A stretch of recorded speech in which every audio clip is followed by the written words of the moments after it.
মনে রাখবেন আরবিতে জের জবর পেশেরে বলে হরকত। জের জবর পেশেরে কি বলে? হরকত। কিন্তু শব্দের শেষে যেই জের জবর পেশ হয় ওটাকে বলে এরাব। পার্থক্য ক্লিয়ার করতে পেরেছি আমি? শব্দের শেষে জের জবর পেশ যেটা হয় এটাকে বলে এরাব, আর শব্দের যেইখানে ইচ্ছা সেখানে যে জের জবর পেশ ব্যবহৃত ওইটাকে বলে হরকত। জের জবর পেশকে কি বলে? হরকত বলে। কিন্তু শব্দের শেষে যেটা ব্যবহৃত হয় ওটাকে কি বলে? এরাব বলে। শব্দের শেষে যেটাকে ব্যবহৃত হয় সেটাকে কি বলে? এরাব বলে। এরাব এবং হরকতের মধ্যে পার্থক্য কি বলেন তো? এক্স্যাক্টলি, শব্দের শেষে আপনি লাস্ট ম্যান। এরাব এবং হরকতের মধ্যে পার্থক্য কি?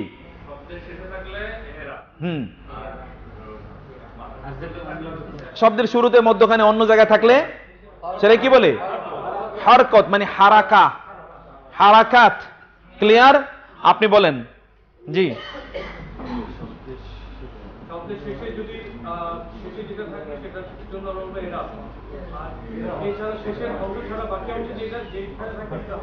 আচ্ছা, এবার আমাকে বলেন তো, এই যে এই শব্দটা এই যে খেয়াল করবেন, রব্বিন নাসি, এই যে বি রব্বিন, এই যে রায়ের উপরে জবর, এটাকে কি বলে? হরকত না এরাব?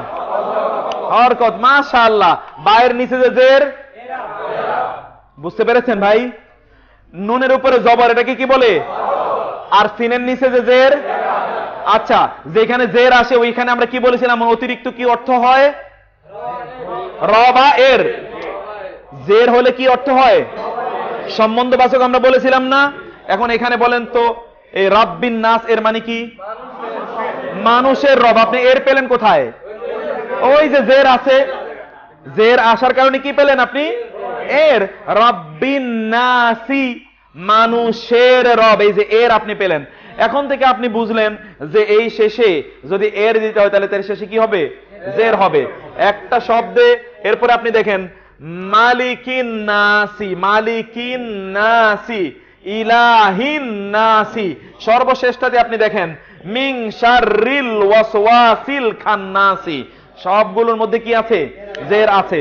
এই মিন আসার কারণে আমরা বলেছিলাম মিন আসলে সবগুলোতে কি হয়? জের হয়।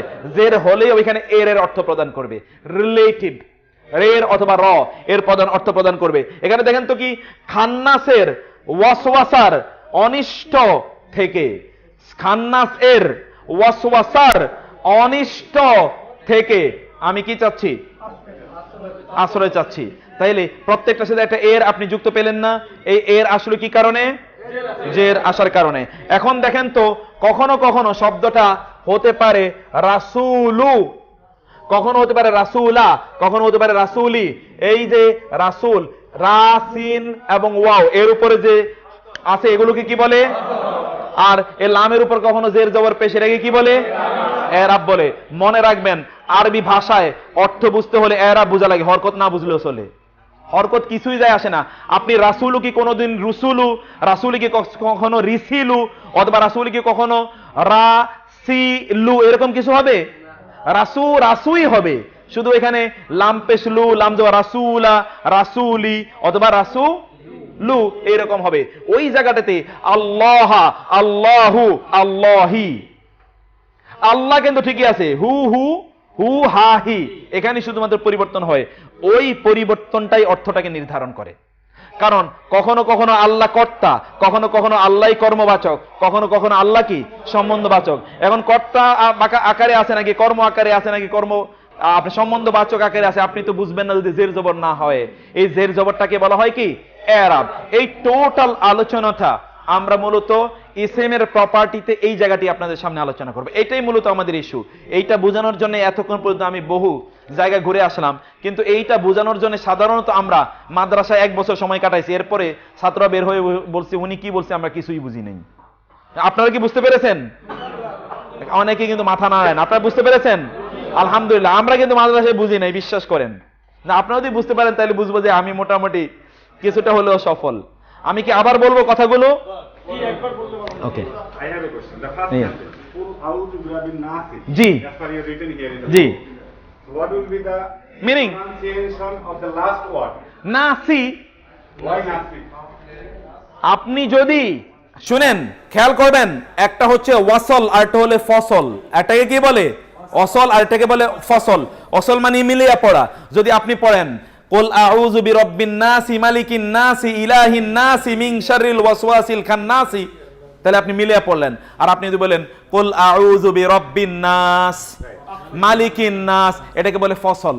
ফসল মানে কি থেমে পড়া, ওয়াকফ করে পড়া। থেমে পড়লে আপনাকে সর্বশেষ বর্ণটাতে থামতে, অর্থাৎ সেখানে সাকিন দিয়ে পড়তে হবে, কুল আউযু বিরাব্বিন নাস। আর যদি আপনি মিলিয়ে পড়েন তাহলে পড়তে হবে নাসি, কারণ অরিজিনালি এখানে সিন জেড সি।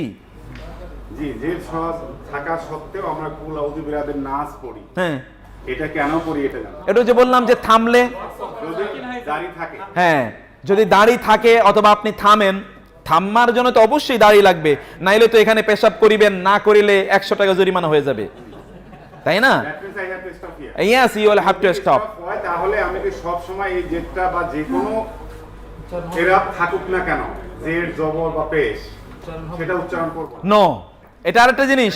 সেখানে হলো জের এবং পেশ থাকলে কি হবে, জের এবং পেশের জন্য, জের এবং পেশের ক্ষেত্রে আমরা সাকিন করব, কিন্তু যদি দুই জবর থাকে তাহলে কি করতে হবে, এক জবর পড়তে হবে।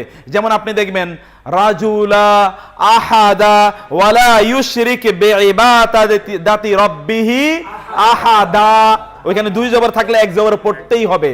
আর যদি দুই পেশ অথবা এক পেশ অথবা দুই জের অথবা এক জের থাকে, এক জের থাকে, তাহলে ওখানে কি হবে, ওয়াকফ হবে। বুঝতে পেরেছেন আপনারা ভাইরা? এবার আমি একটা সামারি করি খুব সংক্ষেপে, আপনারা বুঝবেন। একটা ইসিমের মধ্যে 4টা সম্পদ থাকে। ইসিমের মধ্যে কয়টা সম্পদ থাকে? 4টা। প্রথম সম্পদটা হচ্ছে এই ইসিমটা হয় মারেফা হবে অথবা নাকেরা হবে। কি হবে? মারেফা হবে অথবা নাকেরা হবে। নাকেরা মানে হচ্ছে এর উপর তানবিন আছে, আর তানবিন থাকা মানে হচ্ছে এটা এ এবং এন, অর্থাৎ একটি অথবা একজন অর্থ প্রদান করবে।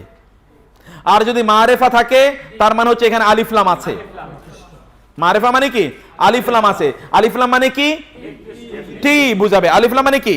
টি বুঝাবে, নির্দিষ্ট বুঝাবে। 1 নাম্বার। 2 নাম্বার হচ্ছে এইটা কি ইন্ডিকেট করবে? জিন্স। কি ইন্ডিকেট করবে?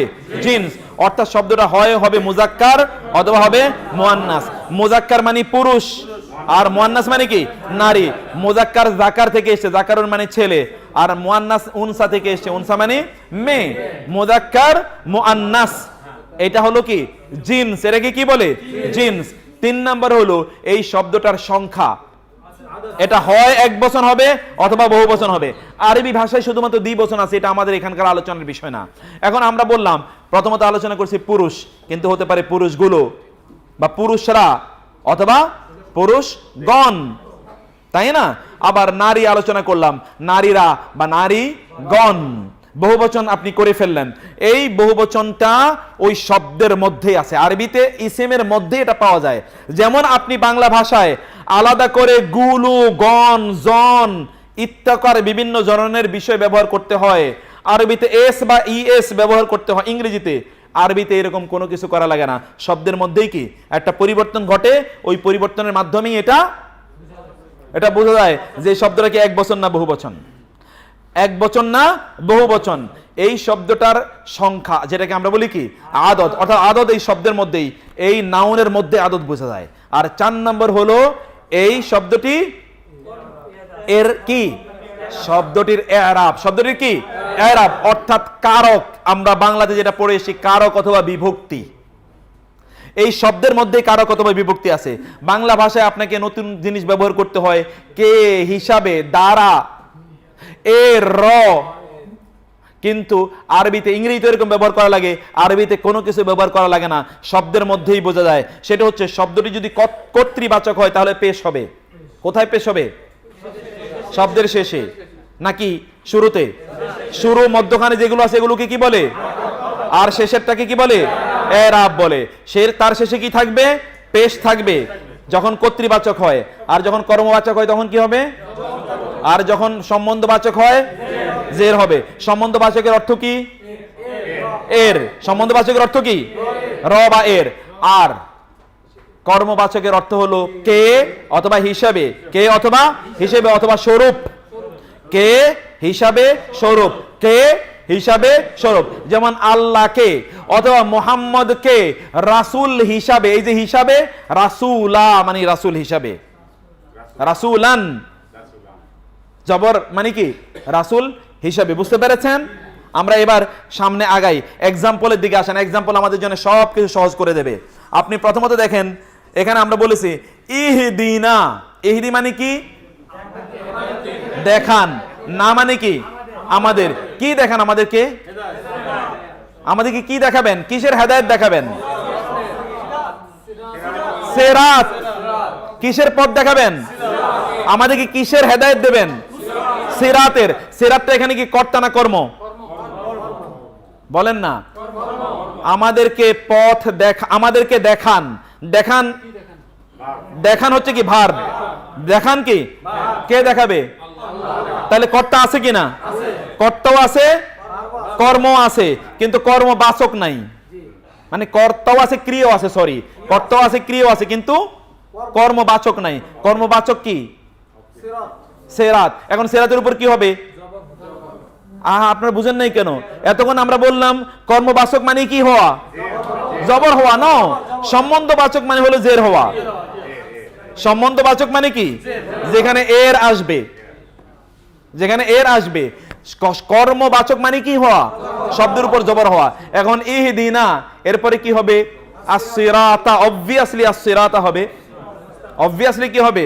as-sirata। as-sirata আমাদেরকে পথ দেখান। আমাদেরকে কেমন পথ দেখাবেন? আমাদেরকে কেমন পথ দেখাবেন? মুস্তাকিম, সরল পথ। অতএব ওই সরলটা কি পথের ব্যাপারে একটা একটা গুণ বর্ণনা করা হচ্ছে না? অতএব যেইটার গুণ বর্ণনা করা হচ্ছে ওইটার যা অবস্থা ওইটারও একই অবস্থা হবে। আর সিরাতের উপর যেহেতু জবর আছে, আল মুস্তাকিমের উপর কি হবে? as-siratal মুস্তাকিমা। বুঝতে পেরেছেন? as-siratal মুস্তাকিমা।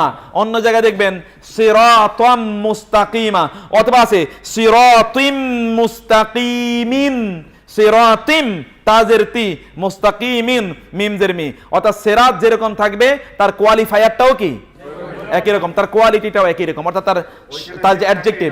এক্স্যাক্টলি এই বিষয়টা আমরা আজকে আলোচনা করব, কিন্তু আপনাদেরকে অগ্রিম বলে রাখলাম। 2 নম্বরে আপনারা দেখেন তো সিরাতাল লাযিনা আনআমতা। সিরাত, এখানে ত মানে কি? আবারও আমরা বলেছি এটা কি বাচক আছে? কর্মবাচক আছে। কি বাচক আছে? কর্মবাচক। অর্থাৎ পথ দেখান। পথ কাদের? যাদের উপর আপনি নেয়ামত প্রদান করলেন।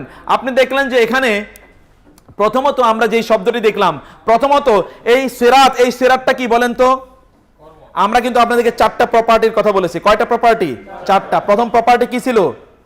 নাকেরা মারেফা। এই 2টা সিরাতের মধ্যে পার্থক্য কি বলেন তো? একটা কোনটা? এক্স্যাক্টলি। কেন বুঝতে পারেন নাই? হ্যাঁ, আপনি একেবারে পিছন থেকে উঠেন তো। প্রথম 2টা সিরাতের মধ্যে কি পার্থক্য বলেন তো? এই যে 2টা আয়াত, প্রথমে সিরাতাল লাযিনা, প্রথমত হচ্ছে ইহদিনাস সিরাতাল মুস্তাকিম, 2 নম্বর হচ্ছে সিরাতাল লাযিনা আনআমতা আলাইহিম। এই 2টার মধ্যে পার্থক্য কি বলেন তো? ইহদিনাস সিরাত, ওই যে প্রথম সিরাত আর দ্বিতীয় সিরাতের মধ্যে পার্থক্য কি? এই তো আমি তো সেটাই জানতে চাচ্ছি। হ্যাঁ, আর আছে আল নাই, আর আছে আল নাই। যেটাতে আল আছে সেটাকে কি বলে? যেটাতে আল নাই নাকেরা। আমি প্রথম এক্সাম্পলটা কি আপনাদেরকে বোঝাতে পারলাম? আপনারা কি তাইলে শব্দটা মারেফা এবং নাকারা বুঝতে পেরেছেন? মারেফা দিয়ে কি বোঝানো হয়? নির্ধারিত। মারেফা কি? নির্ধারিত। নাকেরা খেয়াল রাখবেন, যদি ভুল হয়ে যায় তাহলে নাকেরা মুনকার, যেই ফেরেশতারে আমরা কোনোদিন দেখি নাই। এই রকম চেহারার ফেরেশতা হতে পারে এটা আমরা ভাবতেও পারি নাই। ইনডেফিনিট। ক্লিয়ার? প্রথম সিরাতটা কি? প্রথম সিরাতটা কি? মারেফা। দ্বিতীয়টা কি? নাকেরা। প্রথম সিরাতটা মারেফা, দ্বিতীয়টা নাকেরা। আল্লাহ আমাদেরকে নির্ধারিত সুনির্দিষ্ট পথ দেখান। এলোমেলো কোনো পথ না, এই পথ এইদিকে নিয়ে যাবে, ওই পথ ওইদিকে না। আমাদেরকে সুনির্দিষ্ট পথ আপনি দেখান। মারেফাত, একেবারে নির্দিষ্ট করে আমাদেরকে নির্দিষ্ট পথটি আপনি দেখান। 2 নম্বরে আপনারা এই খেয়াল রাখবেন, 2 নম্বরের শব্দটা দেখেন তো, 2টা আয়াত। ওয়া লা আবদুম মুমিনুন খায়রুম মিম মুশরিকিন। কোরআনের বিখ্যাত একটা আয়াত। তোমরা পুরুষ যখন বিয়ে করবে, বিয়ে করার ক্ষেত্রে আপনারা কাকে প্রাধান্য দেবেন সেই বিষয়টা আলোচনা করা হয়েছে। প্রথমত দেখেন তো, ওয়া মানে কি এবং লা মানে অবশ্যই, লা মানে কি অবশ্যই, লা মানে কি আব্দুন মানে কি বান্দা, আব্দুল্লাহ আনা আব্দুল্লাহ আল্লাহর বান্দা, মুহাম্মাদুন আবদুহু ওয়া রাসূলু, আব্দুন মানে কি বান্দা।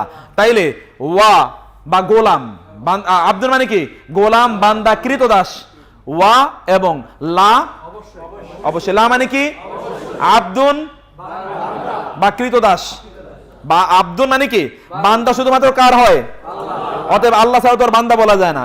মূলত শব্দের অর্থ হচ্ছে কৃতদাস বা দাস, স্লেভ, সার্ভেন্ট। আব্দুন কেমন কৃতদাস, মুমিনুন। আব্দুনের মধ্যে কয়টা পেশ আছে? এখন আব্দুনের কোয়ালিটি বর্ণনা করা হচ্ছে না পরেরটাতে, কেমন আব্দুন, তাহলে মুমিনের উপর কি হবে? আব্দুনের উপর দুই পেশ হলে মুমিনের উপরও কি? আব্দুনের উপর এক জবর হলে দুই মুমিনের উপর কি হতো? এক জবরই হতো। বুঝতে পেরেছেন বিষয়টা? লা আবদুন অবশ্যই একজন কৃতদাস, কেমন কৃতদাস? মুমিনুন ঈমানদার কৃতদাস, একজন ঈমানদার কৃতদাস। আব্দুন কি ছেলে না মেয়ে?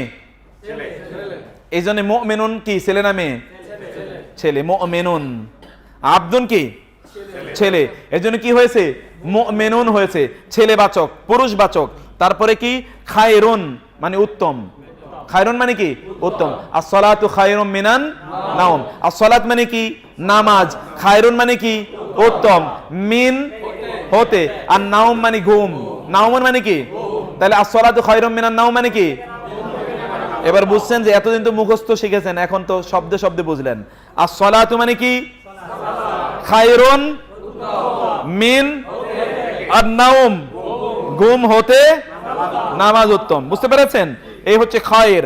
তাইলে এবং অবশ্যই মুমিন কৃতদাস উত্তম, মিন মুশরিকিন মুশরিক। তাহলে মুশরিক থেকে একজন মুমিন কৃতদাস অনেক উত্তম। বিয়ে করার ক্ষেত্রে প্রাধান্য দিতে হবে কি? মুমিন মানে ঈমান মানে তাকওয়া, দ্বীনদারি। কি প্রাধান্য দিতে হবে? দ্বীনদারি। শিরকের মধ্যে লিপ্ত কিন্তু এর মধ্যে সে কয়েক হাজার কোটি টাকার মালিক, কি হবে তখন? দেয়া যাবে? আল্লাহ তো বলে দিচ্ছে ওয়ালা আব্দুন মুমিনুন, ওয়ালা আব্দুন মুমিনুন খায়রুম মিন মুশরিকিন ওয়ালাউ আজাবাকুম।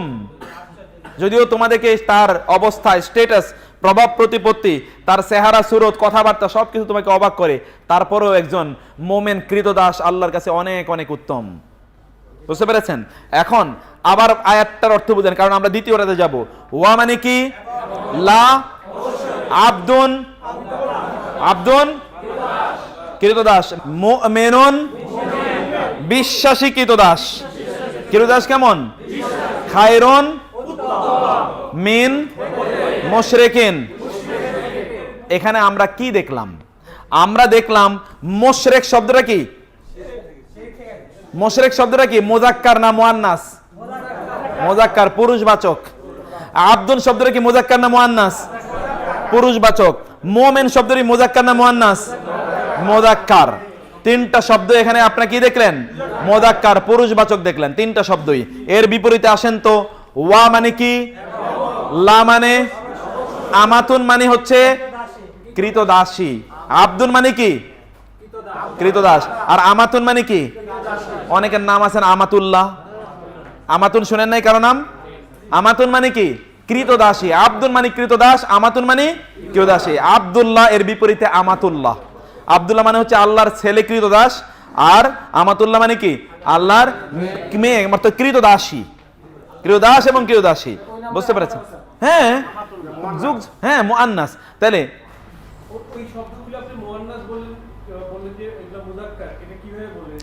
এই জিনিস তো আমরা আরো পরে বুঝবো। আমি তো প্রথমে আপনাদেরকে দেখালাম, আগে উদাহরণের দিকে একটু আগাই, আগে উদাহরণের দিকে আমরা আগাই যে কিভাবে জিনিসটা আমরা বুঝবো। এখন আমাতুন এর আগে আপনাদেরকে বলে এসেছিলাম, এর আগে বলে এসেছিলাম যে একটা শব্দের শেষে যদি তা থাকে তাহলে ওই শব্দটা কি? ইসিম। শব্দের শেষে তা থাকলে কি হয়? আজকে নতুন করে বললাম, শব্দের শেষে যদি গোলতা থাকে তাহলে ওটা মুআন্নাস। শব্দের শেষে যদি গোলতা থাকে তাহলে কি? মুআন্নাস। এখন আব্দুনের মধ্যে কি গোলতা আছে?